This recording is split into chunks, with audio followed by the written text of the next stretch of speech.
ay mula sa Mindoro Bureau, ang tanging lugar kung saan matatagpuan ang Bubalus Mindorensis o ang Tamaraw. Nax, may visual aids ka pa. Kasing effective kaya yan ng visual aids sa ulat ng Mindoro Bureau.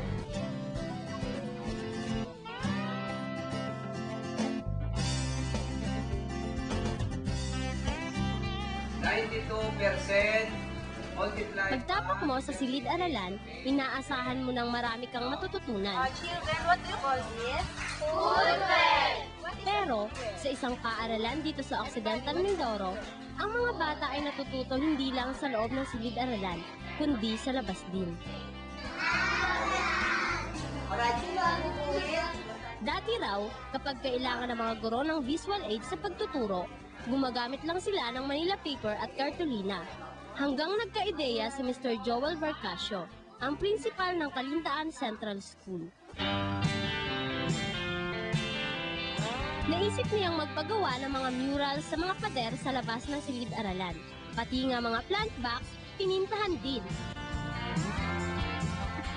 Hindi ordinaryong disenyo ang mga nakalarawan dito, kundi mga impormasyong kaugnay ng mga pinag-aaralan sa iba't ibang asignatura.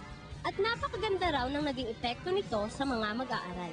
Tumaas ang achievement level o academic performance ng mga batang mag-aaral dito sa Kalintaan Central School.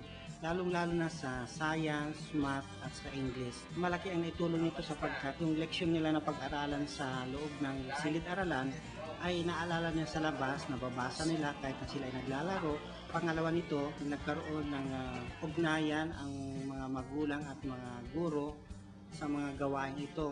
What revolves around the sun? Maging ang mga guro ay nagkaroon ng panibagong sigla sa pagtuturo dahil sa kakaibang visual aids na ito. Sa tuwing ang mga aralin ay may kaugnayan sa mga nakapinta, sa labas ng silid-aralan sila nagtuturo. Ang mga estudyante naman, kahit break time na, nalilibang pa rin sa pagtingin sa mga paintings na ito. Nagkakaroon pa po kami ng mas malawak na kaalaman sa pamamagitan ng pagbabasa sa mga plant box na tumatatak sa isip naming mga bata. Natutunan ko rin po na maging magalang sa mga bisita. Tuwing po nababasa ko ito, lalo pong nadadagdagan ang aking kaalaman. Kahit po nasa labas kami at naglalaro, may nababasa po kaming pwede naming pag-aralan at itanim sa isip. Nakapagbibigay ito ng dagdag kaalaman sa aming mga mag-aaral habang kami ay naglalaro o naglilinis ng aming palaruan. Nakakatulong po ito dahil po kahit saan ako dako tumingin ay may kaalaman ako na idudulot at hindi ko po ito malilimutan. Bakit tinawag itong chocolate years?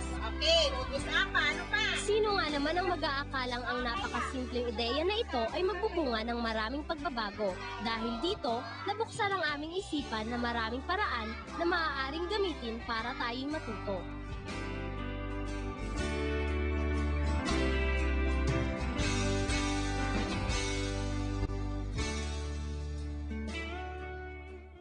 Ang Kabataan Express ay hatid sa inyo ng UNICEF.